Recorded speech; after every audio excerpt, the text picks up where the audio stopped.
The return of Harry Mudd, in spectacularly chaotic fashion, puts the crew of the Discovery to the test in terms of teamwork like never before.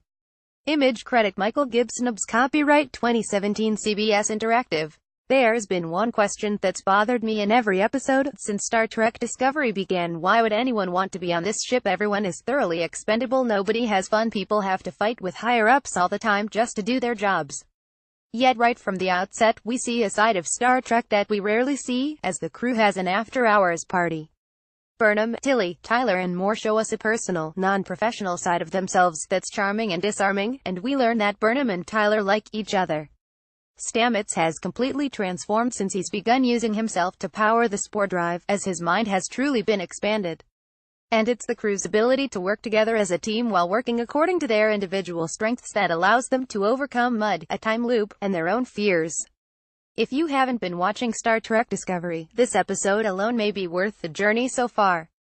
It isn't just a journey we're taking with Burnham into her mind, but a journey that a tightly knit crew takes together to overcome obstacles that makes this episode so wonderful. Image credit Ben Mark Holzberg, CBS copyright 2017 CBS Interactive. Recap: when traveling through the abyss of space, in the middle of a war, it's important to take some time to focus on your own sanity, and a party seems like a great way to do that. The choice of entrances in a live remix is great music that you imagine might still be played at a dance party hundreds of years in the future. We get a voice-over view inside Burnham's mind, where she divulges one of her deepest insecurities, that she doesn't know how to relate to people. But in that, we glean that she wants to relate to not just people in general, but to one person in particular, Ash Tyler. After some awkward banter in the club, where Tyler is charming and Burnham is awkward, they both get called to the bridge for professional reasons, where Tyler jokes that she's been saved from a social interaction. On their way, they run into Stamets. Stamets is the first to notice something is off, although it takes him many attempts to get through to Burnham in a meaningful way. Who knew how good a little tardigrade DNA would be for you? Image credit Michael Gibson's copyright 2017 CBS Interactive. When we saw Stamets last week, he had clearly been affected by the mycelium spores and the alterations he made to his body with the tardigrade DNA. His personality had changed, he had become sillier and full of jokes, his eyes were severely dilated. This now appears to be permanent state of affairs, but he's also additionally extra-perceptive. After running into literally Burnham in the hallway as she and Tyler make their way to the bridge to deal with the science emergency, the space whale, they have an exchange, and he notices something's up between them. Stamets: by the way, what's the deal with you twat? Tyler: specialist. Burnham would hate to be inappropriate. Stamets: what do you mean by that? What does he mean by that? They like each other, and Stamets knows it before anyone other than Tilly, whom Burnham told. They encounter an endangered space whale that feeds off of alpha particles, and are required by regulation to transport it to a location where it will have a chance to mate. But Lorca, and Tyler's old cellmate, Harry Mudd, is inside this space whale, shoots a bunch of crew members, and blows up the ship. Seeing the same party over and over is the signal to us, the audience, that the time loop has restarted again. Image credit Michael Gibson's copyright 2017 CBS Interactive. This segues into the well-worn trope of a time loop, where characters are forced to repeat the same period of time over and over again. Mudd gets one step closer, each time, to his ultimate goal: taking control of Discovery, learning to use the spore drive, and selling the whole shebang to the Klingons. The crew has no memory of previous loops, since Mudd is making this loop happen with the help of a time crystal, which is strapped to his wrist.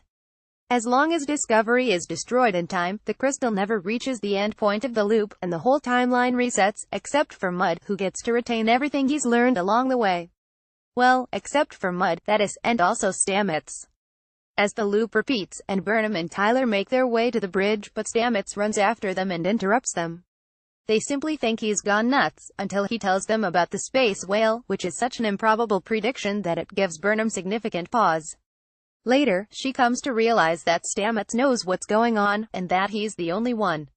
Burnham: well, how are you able to exist outside of the time loop? Stamets: the tardigrade is a multi-dimensional creature, so it must be a side effect of combining its DNA with mine. Mudd keeps failing to learn the secrets of the spore drive, so he keeps executing Lorca, torturing various crew members, and blowing up Discovery before the time loop ends, confident that eventually he'll figure it out.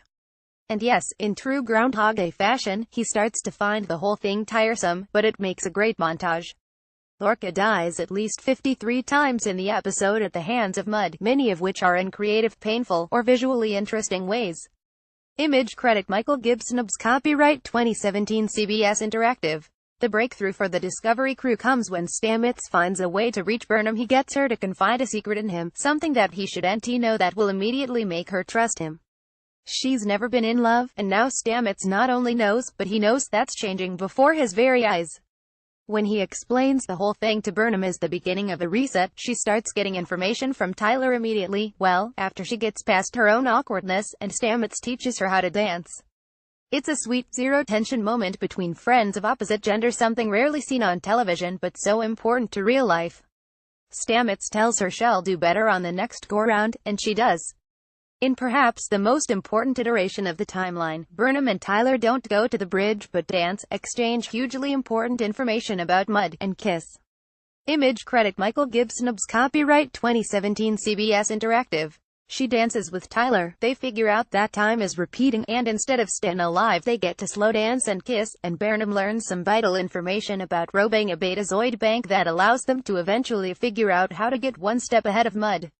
The key is that they know information about Mud that he doesn't suspect the crew can learn. He is wearing one of those crystal things, and even when he figures out what Stamets is all about, he fails to put that last piece together. Finally, Stamets decides to end the loop, and tells Mud that he's the missing piece of the spore drive. Tyler is dead in this time loop, and Lork is in the brig. It seems like a very dark timeline to end in. But Burnham divulges who she is, too, and Mud learns just how valuable he is. Burnham counts on Mud's greed and opportunism, and on the fact that he'll want to sell her to the Klingons as well. She commits suicide by dark matter, hoping Mud will reset one more time. He does, just before the time loop ends, and they get one more chance. The other crew members can only sit by and watch, helplessly, as Mud continually takes control of and destroys the USS Discovery. Image credit Michael Gibson's copyright 2017 CBS Interactive. It all comes together as planned. They trick Mud into thinking he's in control, and pretend that Discovery, Stamets, and Burnham will all go over to the Klingons, turning the tide of the war, making Mud rich, and the only concession is the rest of the crew gets to escape. Mud even says, "Don't try and con a con man," as though he's onto them, and is wary of exactly this type of ruse. But instead, Mud was never in control, and Mud goes over to Stella and her dad instead. It's the end of the line. His ruse is busted, and restitution to the Federation is paid. It's a great moment in television when you outmaneuver a con artist, and con him yourself. Picard was a master of this time. The entire crew of Discovery works together to make it happen. It's incredibly satisfying. Many of the main crew members of Discovery meet their demise at the hands of Mud, but Mud gets his just desserts in the end. Image credit Michael Gibson's copyright 2017 CBS Interactive. The science. The idea of a living space creature that feeds off of astrophysical energy might be a far-fetched one, but it's not out of the realm of possibility. While most primitive living creatures, including bacteria and the most primitive plants, get energy from photons from the sun directly, it's not physically impossible to get energy from other sources, such as alpha particles. Alpha particles are normally low-energy collisions. When you get hit by an alpha emitter, it generally gets stopped by your first outer layer of skin cells. If a creature had evolved, say, underground, in an alpharic environment, it could have harnessed that energy over billions of years. Although this is speculative, it's good science fiction, physically, biologically plausible, an undefined mechanism, and a good plot device. 10 yttrium atoms with entangled electron spins, as used to first create a time crystal. Image credit Chris Monroe, University of Maryland. Time crystals, are they real? Actually, yes, time crystals are a real thing. But it doesn't mean that time is crystallized, and it doesn't mean you can control the passage of time with a crystal. The property of a crystal that makes them interesting is that they have a lattice pattern that repeats in space. Crystals are a solid, ordered structure. There are many different quantum states a particle can occupy, including the ground lowest energy state and multiple excited higher energy states. The whole idea of a time crystal is that you can oscillate between lower and higher energy states and wind up with the same quantum configuration that you started with. The blueprint for creating a time crystal. Take an entangled system and drive it with a spin-flip pulse. At some multiple of the period, will return to the same initial state. Image credit Absalon Stonebreaker Phil Richer May. This is true, possible, and real, if a very explicit number of conditions are met. You need some external driving force like a pulsed laser to force those oscillations, which are otherwise impossible for the same reason perpetual motion is impossible. You need the crystal to have specific properties as well, and to avoid problems like runaway heating.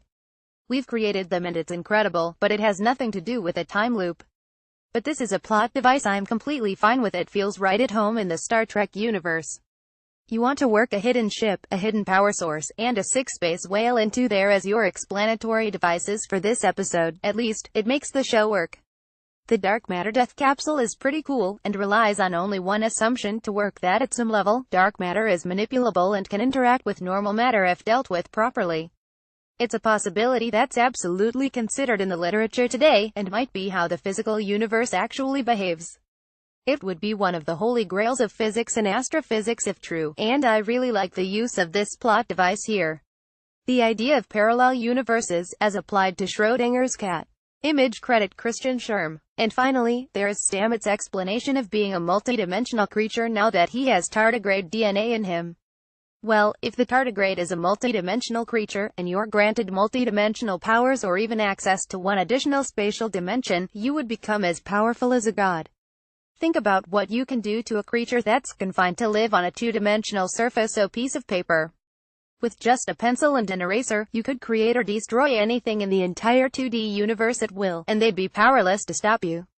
Stamets gains only the ability to remember what happened in all the different versions of the time loop, a fun play on the parallel universes trope. If you accept that this is how reality works, and that Stamets can exist in multiple dimensions at once, the memory leap almost seems mundane. Also, can I have a hit of that tardigrade DNA right and wrong? When we first met Mudd, there were many people questioning Lorca's unethical decision, while escaping with Tyler, to leave Mudd on board the Klingon ship as their prisoner. Although I wrestled with the moral ambiguity of it, I could see the pros of that decision, as well as the justice and the practicality inherent to it. This time, Mudd is looking for his revenge, kind of. It's the most opportunistic sort of revenge, where the repeated murderings of Lorca and the destruction of the USS Discovery feel enjoyable for Mudd, but also give you the impression that he'd rather succeed at his mission. Yes, he's clearly in the wrong, but he's in the wrong the way an opportunist and a sociopath is in the wrong, not the way a stone-cold killer is. Tyler and Burnham can't outfight Mudd, but by working with Stamets and Lorca across many different iterations of the time loop, they come together to defeat him. And, perhaps, find the beginnings of a little romance. Image credit Michael Gibson's copyright 2017 CBS Interactive. We also see the evolution of Burnham as she incrementally discovers more and more of her humanity. While it's difficult to imagine that 7 years aboard the USS Shenzhou didn't provide her with any opportunities for socialization, it's not so hard to imagine her completely immersing herself in her work and studies. I went through graduate school, and there were quite a few people I knew who I'd describe as all work all the time, and Burnham could have been one of those. But Tilly, Tyler, and even Stamets seemed to be drawing her out of her shell in a way she isn't expecting. Her decision to sacrifice herself on the hunch that it will save Tyler, Lorca, and Discovery is one of the moral bets I think can be a great hallmark of Star Trek. They nailed it here. Stamets has arguably the most interesting arc here, as he's the only one with a memory of previous events. Yet his was of affecting change isn't to gather all the information he can himself and play the hero, as so many others would choose, but rather to recruit those whom he needs most, Burnham and Tyler, to do what they're best at. It's a stellar example of cooperation among a tightly knit crew that trusts each other, even when things don't make complete sense. It was a beautiful thing to see.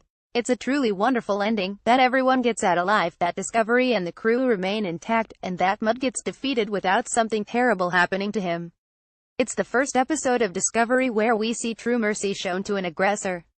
Image credit Ben Mark Holzberg CBS copyright 2017 CBS Interactive.